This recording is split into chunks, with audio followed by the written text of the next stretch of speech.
अस्सलामुअलैकुम स्टूडेंट्स आज हम डिस्कस करेंगे mathematics exercise 1.1 mathematics new book first year question number 11। अब क्वेश्चन नंबर 11 क्या है? Find the length of a vector representing the complex number. कह रहा है ये आपके पास कॉम्प्लेक्स नंबर मौजूद है, आपके पास कॉम्प्लेक्स नंबर मौजूद है, आप इसको रिप्रेजेंट करें, आप इसको बताएं कि आपने क्या मालूम करनी है। Length of a vector means vector की लेंथ। वेक्टर की लेंथ का मतलब लेंथ मीन्स लंबाई, ठीक है। तो लेंथ को हम दूसरे लफ्ज़ों में कहते हैं मैग्नीट्यूड। ये जो आपका लेंथ ऑफ अ वेक्टर कह रहा है, लेंथ का मतलब है, लेंथ को हम दूसरे लफ्ज़ों में कहते हैं मैग्नीट्यूड। हम क्या कहते हैं? मैग्नीट्यूड। या फिर हम इसे मैथमेटिक्स में हम कहते हैं मॉडुलस। मैथमेटिक्स में हम क्या कहते हैं? मॉडुलस, ठीक है। हमें कॉम्प्लेक्स नंबर मौजूद है और हमने कॉम्प्लेक्स नंबर की क्या निकालनी है? लेंथ निकालनी है। 2 पॉइंट, फॉर एग्जांपल एक पॉइंट है ए और दूसरी आपके पास पॉइंट है बी। अब ये ए पॉइंट और ये बी पॉइंट, इन दोनों के बीच में ये क्या है? गैप है। 2 पॉइंटों के दरमियान वाला जो गैप होता है वो ऐसे भी हो सकता है, वो ऐसे भी हो सकता है, हॉरिजॉन्टल भी हो सकता है, वर्टिकल भी हो सकता है। हमने 2 पॉइंटों के दरमियान वाली लेंथ मालूम करनी है। लेंथ का मतलब है हमने मैग्नीट्यूड मालूम करना है। मैग्नीट्यूड का मतलब है हमने मॉडुलस फाइंड करना है। तो हमें इसका जो है मॉडुलस फाइंड करना है। तो सबसे पहले लेट करेंगे कि ये आपके पास वैसे कौन है? Complex number. तो कॉम्प्लेक्स नंबर की साइन क्या होती है? Z। तो Z is equal to -5 plus 2 iota, ठीक है। ओके जी। अब हमें पता है कि मॉडुलस फाइंड करने के लिए, मैग्नीट्यूड फाइंड करने के लिए, लेंथ फाइंड करने के लिए फार्मूला क्या होता है? a² प्लस b² और अंडर रूट। ये फार्मूला है हमारे पास, ठीक है। तो हमें क्या करना पड़ेगा? इस सवाल को सबसे पहले स्टैंडर्ड फॉर्म में कन्वर्ट करना पड़ेगा। क्यों?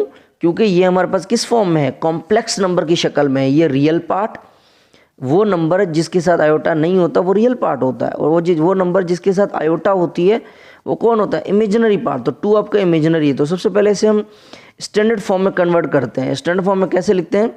ये आपका -5, ये आपका -5, ठीक है, कॉमा ये आपका कौन है? +2। आयोटा हम नहीं लिखेंगे क्योंकि जब स्टैंडर्ड फॉर्म लिखते हैं तो हम आयोटा नहीं लिखते, ठीक है। तो अब देखें कि ये आपका यहाँ पर देखें फार्मूला क्या है? √a² plus b²। तो ये आपके पास कौन है? ये आपका a है और ये आपका b। इसका मतलब जहाँ पे a होगा वहाँ -5 रखेंगे और जहाँ पे b होगा वहाँ पे 2 पुट कर देंगे। चलें मॉडुलस के फार्मूले में हम पुट कर देते हैं। ये जो आपको पैरेलल लाइंस नज़र आ रही हैं, ये पैरेलल लाइंस, इक्वल लाइंस जो नज़र आ रही हैं, इसे हम कहते हैं लेंथ, मैग्नीट्यूड या फिर मॉडुलस, ठीक है। ओके जी। तो फार्मूला क्या है? a²। तो a की क्या वैल्यू है? -5, माने -5 का स्क्वायर। बीच में क्या है? प्लस, ये आपका गया प्लस b की क्या वैल्यू है आपके पास? 2। तो इस 2 का स्क्वायर, तो 2 का स्क्वायर कर देंगे। अब -5 का स्क्वायर, -5 का स्क्वायर का क्या मतलब है?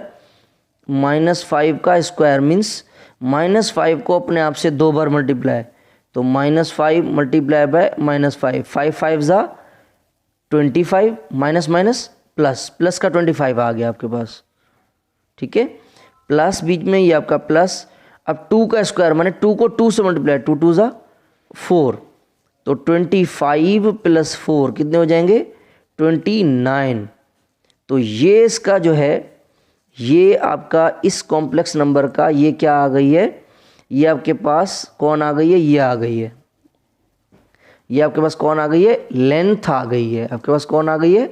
लेंथ आ गई है। आपके पास मैग्नीट्यूड आ गया है, आपके पास मॉडुलस आ गया है। नेक्स्ट पार्ट की तरफ चलते हैं। अब देखिए हमारे पास जो नेक्स्ट पार्ट है वो क्या है? 7/3 प्लस 8/3, ठीक है। अब ये हमारे पास कौन है? कॉम्प्लेक्स नंबर है। फर्ज करते हैं ये हमारे पास Z है। हमें इसका क्या चाहिए? मॉडुलस चाहिए, हमें इसकी लेंथ चाहिए। तो सबसे पहले हमें किस में लिखना पड़ेगा? स्टैंडर्ड फॉर्म में। स्टैंडर्ड फॉर्म 7/3, ये आपका सेम 7/3। अब बीच में कॉमा। अब ये कौन है? +8/3, ये +8/3। हम सिर्फ क्या करेंगे? आयोटा को नहीं लिखेंगे क्योंकि स्टैंडर्ड फॉर्म लिख रहे हैं ना। दोबारा देखें 7/3 7/3 सेम, बीच में कोई साइन नहीं है माने प्लस, ये प्लस 8/3, पहला रियल पार्ट और दूसरा इमेजिनरी पार्ट। ठीक है, अब ये आपके पास वैल्यू किसकी है, ये आपके पास a है और ये आपके पास b है। ठीक है, हमें पता है कि लेंथ मालूम करने के लिए, मॉडुलस मालूम करने के लिए क्या फार्मूला होता है, a² + b²। ठीक है, ओके जी। a की क्या वैल्यू है 7/3, 7/3 का हमने क्या करना है, स्क्वायर करना है, और बीच में प्लस, ये प्लस b की क्या वैल्यू है 8/3, 8/3 इसका भी हमने क्या करना है स्क्वायर, और ये अंडर रूट आपका अंडर रूट सेम। अब स्क्वायर का मतलब है, अब इन दोनों के ऊपर देखें 7/3 के ऊपर कौन है स्क्वायर है, इसका मतलब इन दोनों का स्क्वायर करना है। तो 7 का स्क्वायर करें मीन्स 7 को 7 से मल्टीप्लाई, 7 7 ज़ा 49, 7 7 ज़ा 49 और 3 3 ज़ा 9, ये आ गया। ठीक है, ओके जी। बीच में कौन है प्लस, ये आपका आ गया प्लस। अब 8/3 दोनों का स्क्वायर, 8 8 ज़ा 64। ठीक है, 8 8 ज़ा 64 और नीचे फिर 3 है, 3 3 ज़ा 9। ठीक है, ओके जी। अब हमने इसका क्या करना है, मॉडुलस निकालना है। अब मॉडुलस कैसे निकालेंगे, सबसे पहले इस अंदर वाले को हम पहले सिंप्लीफाई करेंगे, फिर इसका मॉडुलस निकालेंगे। अब इसको सिंप्लीफाई कैसे करना है, अब देखें हमें पता है कि ये हमारे पास क्या है अपॉन वाली फॉर्म है, और ये भी कौन है अपॉन वाली फॉर्म, माने ये भी। अब इन दोनों का जो डिनोमिनेटर है वो क्या है सेम है। ठीक है, तो ये फ्रैक्शन है, इनको हमने क्या करना है पहले प्लस सिंप्लीफाई करेंगे, तो ये 9, ये भी 9, ये 9 आपका सेम आ गया। ठीक है, ऊपर जो भी चीज़ है हम सेम लिख देंगे, जो भी चीज़ है कौन है 49 + 64। ठीक है, अब हम इन दोनों को हम आपस में क्या करेंगे ऐड करेंगे। अब हमें पता है कि हमें क्या करना है 49 + 64 ऐड कर देना है, तो 9 में अगर 4 प्लस करेंगे तो कितने आएंगे 13, 3 इधर 1 ऊपर, तो 5 और 6 कितने हो जाएंगे 10, 10 और 1 13, 113। ठीक है, तो ये आपके पास आ गया 113 और नीचे कौन है 9, तो ये 9 और ये अंडर रूट का अंडर रूट आपका सेम। अब हम देखेंगे इन दोनों का अंडर रूट निकलता है। अब हमें इन दोनों का जो है वो अंडर रूट निकालना है। अब देखिए हमारे पास जो यहाँ पे वैल्यू आई है वो क्या आई है √113/9। ठीक है, अब हमें पता है कि दुनिया में ऐसा कोई नंबर नहीं है जिसको हम अपने आप से मल्टीप्लाई करें तो 113 आए, तो इसका मतलब 113 का जो अंडर रूट होगा वो नहीं निकलेगा, तो ये सेम। ठीक है, क्या 9 का अंडर रूट निकल जाता है, क्या दुनिया में ऐसा कोई नंबर है जिसको हम अपने आप से मल्टीप्लाई करें तो 9 आएगा, तो हम कहेंगे बिल्कुल आएगा, 3 3 ज़ा 9। अंडर रूट हमें इसका भी निकालना था तो इसका तो नहीं निकला, 9 का निकल जाएगा, बिल्कुल निकलेगा, 3 3 ज़ा 9, तो इसलिए 9 का अंडर रूट क्या आ गया 3। तो ये आपके पास जो है लेंथ ऑफ द वेक्टर आ गई, या फिर हम कहेंगे मैग्नीट्यूड आ गया, और यहाँ कहेंगे मॉडुलस आ गया। नेक्स्ट सवाल की तरफ चलते हैं। अब इसका हमारे पास जो नेक्स्ट पार्ट है वो पार्ट नंबर 3 क्या है 1 + i/√2। अब इसकी भी हमें लेंथ चाहिए, तो सबसे पहले हम इसे क्या करेंगे सिंप्लीफाई करेंगे।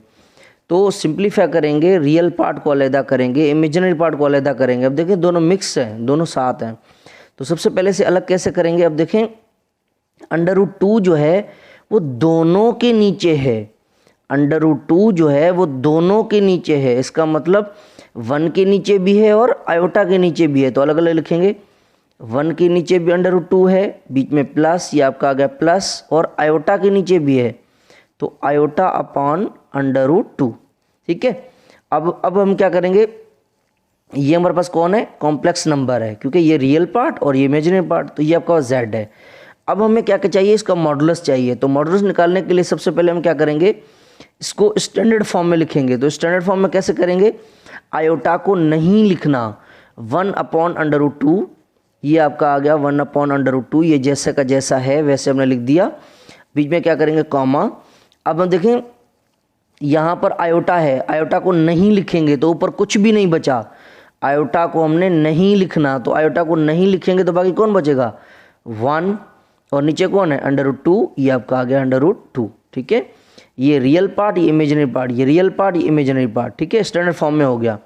अब देखिए ये आपके पास क्या है, ये आपके पास a है और ये आपके पास b है। अब हम इसका मॉडुलस निकालेंगे। अब हमें पता है कि मॉडुलस के लिए फार्मूला क्या होता है। मॉडुलस के लिए फार्मूला क्या है, Z mod is equal to X square plus Y square, या हम कहेंगे A square plus B square, आपकी मर्जी है, ठीक है। ओके जी, तो Z mod is equal to A square या एक्स स्क्वायर, तो कौन है 1/√2, इसका स्क्वायर करना है हमने, 1/√2 का क्या करना है, स्क्वायर करना है। फिर बीच में कौन है प्लस, ये आपका आ गया प्लस वाई स्क्वायर माने बी स्क्वायर, क्या है 1/√2, इसकी भी वैल्यू वही सेम है, तो इसका भी हमने क्या करना है, स्क्वायर करना है। और अंडर रूट, ये आपका आ गया अंडर रूट, ठीक है। ओके जी, मज़ीद इसे सिंप्लीफाई करते हैं। अब हमने क्या करना है, इन दोनों का स्क्वायर करना है, इन दोनों का। तो बताएं 1 का स्क्वायर माने 1 को 1 से मल्टीप्लाई, 1 1 जा 1 ही आ जाएगा, ठीक है, अपॉन। अब हमें क्या करना है, अंडर रूट 2 का स्क्वायर करना है। अब अंडर रूट 2 का जब हम स्क्वायर करेंगे तो अब देखें अंडर रूट 2 का स्क्वायर, तो स्क्वायर और अंडर रूट आपस में क्या हो जाते हैं, कैंसिल। क्यों कैंसिल हुए, क्योंकि हमें पता है कि जो अंडर रूट होता है वो बराबर होता है 1/2 के। ये अंडर रूट बराबर है 1/2 के, और ये 2 का 2 बाहर वाला सेम, तो ये 2 2 क्या हो गया, कैंसिल, बाकी क्या बचा 2, ठीक है। तो अंडर रूट 2 का स्क्वायर क्या बचा 2, बीच में प्लस, ये आपके पास आ गया प्लस, ये 1 का स्क्वायर दोबारा 1 1 जा 1, अंडर रूट 2 का स्क्वायर, तो अभी हमने बताया अंडर रूट 2 का अगर स्क्वायर करेंगे तो स्क्वायर अंडर रूट कैंसिल, बाकी क्या बचा 2, तो ये आपका आ गया 2, ठीक है, और ये अंडर रूट, ठीक है। अब हमने क्या करना है, इसका अंडर रूट करना है, मगर अंडर रूट करने से पहले ये 1/2 ये भी अपॉन में, ये भी अपॉन में, फ्रैक्शन ये भी फ्रैक्शन, इन दोनों को क्या करना है, प्लस करना है। अब इनको कैसे सॉल्व करेंगे, सबसे पहले Z mod is equal to ये भी 2 ये भी 2, जब दोनों के डिनोमिनेटर सेम है, नीचे वाले बंदे सेम है, एक बार रखेंगे नीचे और ऊपर वाला जो भी होगा वो सेम लिख देंगे, 1 + 1, और ये अंडर रूट का अंडर रूट सेम, ठीक है। Z mod is equal to ये 2 का 2 आपका सेम, 1 + 1 क्या आएगा 2, और इसका अंडर रूट, ठीक है। अब ये 2 1 जा 2, 2 1 जा 2, 2 1 जा 2, 2 1 जा 2, अब ऊपर क्या बचा आपके पास 1, और नीचे भी क्या बचा 1, और नीचे 1 रखते नहीं है, तो इसका मतलब क्या बचा अंडर रूट 1, और 1 का अंडर रूट क्या होता है 1 ही होता है, तो इसका मतलब इसकी जो लेंथ आई वो क्या आया आपके पास, लेंथ इसकी क्या आई है 1 आई है, इसका जो मॉडुलस आया वो क्या है 1 आया है, ठीक है। ओके जी, दोबारा बता देता हूँ, 2 1 जा 2, 2 1 जा 2, ऊपर भी 1 नीचे भी 1, नीचे 1 लिखते नहीं है, इसका मतलब 1 बचा, 1 का अंडर रूट कौन आया 1, ठीक है, 1 का अंडर रूट 1 ही होता है, तो इसकी जो लेंथ आ गई वो क्या आई 1 आई। नेक्स्ट पार्ट की तरफ चलते हैं। अब हमारे पास जो चौथा पार्ट है वो क्या है 1 + अंडर रूट 3 आयोटा अपॉन 2। तो अब इससे भी हम देखें, हम डायरेक्ट इसका मॉडुलस नहीं कर सकते, सबसे पहले इसे सिंप्लीफाई करेंगे। अब देखें इन दोनों के नीचे कौन है 2 है, तो इसका मतलब 1 के नीचे भी है, इसके नीचे भी है, इन दोनों के नीचे कौन है 2, इसका मतलब इसके 1 के नीचे भी है और इसके नीचे भी है, तो इसको हम अलग अलग लिखेंगे, 1 के नीचे भी 2, प्लस का प्लस सेम, अंडर रूट 3/2 और ये आयोटा, ठीक है। तो देखें ये जो 2 था वो इसके नीचे भी है, ये आ गया, इसके नीचे भी है, ये आ गया। अब ये कौन है आपके पास, ये आपके पास कौन है कॉम्प्लेक्स नंबर है, तो ये z, ठीक है। अब इसका हम डायरेक्ट मॉडुलस नहीं निकाल सकते, सबसे पहले हम इसे स्टैंडर्ड फॉर्म में लिखेंगे। अब स्टैंडर्ड फॉर्म में कैसे लिखेंगे, z is equal to real part 1/2, ये आपके पास 1/2 आ गया, ठीक है, कॉमा। अब ये कौन है इमेजनरी, जो आयोटा के साथ वाली वैल्यू होगी उसको लिखेंगे खाली हम, माने इमेजनरी पार्ट को, अंडर रूट 3/2, ये आ गया, ठीक है। अब देखें ये जो पहली वैल्यू है ये कौन किसकी वैल्यू है, ये आपके पास a है और ये आपके पास b है। हमें क्या करना है, इसकी लेंथ निकालनी है, इसका मैग्नीट्यूड चाहिए, तो इसके लिए फार्मूला क्या होता है, z mod is equal to a² + b² या x² + y², आपकी मर्जी, ठीक है। अब हमें क्या करना है, इन दोनों का स्क्वायर करना है, a कौन है 1/2 मीन्स 1/2 का स्क्वायर, ये आ गया 1/2 का स्क्वायर, बीच में कौन है प्लस, ये आपका आ गया प्लस, b का स्क्वायर माने अंडर रूट 3/2 का स्क्वायर करना है, अंडर रूट 3/2 का क्या करना है स्क्वायर, ये आ गया स्क्वायर, ठीक है। ओके जी, तो z mod is equal to 1/2 का स्क्वायर, माने इन दोनों का स्क्वायर को 1 से मल्टीप्लाई, 1 स्क्वायर मीन्स नंबर, उसी नंबर को उसी नंबर से मल्टीप्लाई, 2 का स्क्वायर माने 2 को 2 से मल्टीप्लाई, 2 2 जा 4, ठीक है, बीच में प्लस, ये आपका आ गया प्लस। अब क्या कह रहे हैं, √3 का भी स्क्वायर और 2 का भी स्क्वायर, दोनों का स्क्वायर करना है ना, तो √3 का स्क्वायर, √3 का स्क्वायर करें, √3 का स्क्वायर, तो ये स्क्वायर और ये अंडर क्या हो जाता है, कैंसिल भाई, क्या बचा आपका 3 बचा, ये आपके पास 3 आ गया, अपॉन 2 का स्क्वायर, तो 2 को 2 से मल्टीप्लाई 4, ठीक है। अब देखिए हमने इसका क्या करना है, अंडर रूट निकालना है, मगर इसके बीच में देखिए कौन है, प्लस है, इसका मतलब हमें पहले इसको सिंप्लीफाई करना है, फिर जो है इसका अंडर रूट निकालना है। तो सिंप्लीफाई कैसे करेंगे, इन दोनों को, z mod is equal to, यहाँ भी 4 यहाँ भी 4, तो 4 आपका सेम, क्योंकि दोनों का डिनोमिनेटर सेम है। ऊपर कौन है, 1 + 3, 1 + 3, ठीक है, और ये आपका अंडर रूट, ये आपका अंडर रूट आपका सेम, ठीक है, ओके जी। z mod is equal to 3 + 1 क्या आएगा 4, और नीचे भी कौन है 4, और ये इसका अंडर रूट, ठीक है। अब ये 4 1 जा 4, 4 1 जा 4, 4 1 जा 4, 4 1 जा 4, ठीक है। z mod is equal to, ऊपर भी क्या बचा 1 और नीचे भी क्या बचा 1, और ये अंडर रूट सेम। अब नीचे 1 लिखते नहीं है, तो ऊपर कौन है 1, और 1 का अंडर रूट क्या होता है 1, तो z का जो मॉड आया वो क्या आया 1 आया, मीन्स z की जो लेंथ आई वो क्या आई 1 आई, z का जो मैग्नीट्यूड आया वो क्या आया 1 आया, ठीक है। तो यहाँ पर आपकी पहली एक्सरसाइज कंप्लीट हो गई। मैं सारे क्वेश्चंस के इस पूरे सवाल के जो नोट्स हैं वो आपके वीडियो की लास्ट में अपलोड कर दूंगा, वहाँ से आप स्क्रीनशॉट निकाल लीजिएगा, ठीक है। अपने दोस्तों में फ्रेंड्स में शेयर करें ताकि किसी का फ़ायदा हो। अपना बहुत सारा ख्याल रखिएगा। अल्लाह हाफिज़।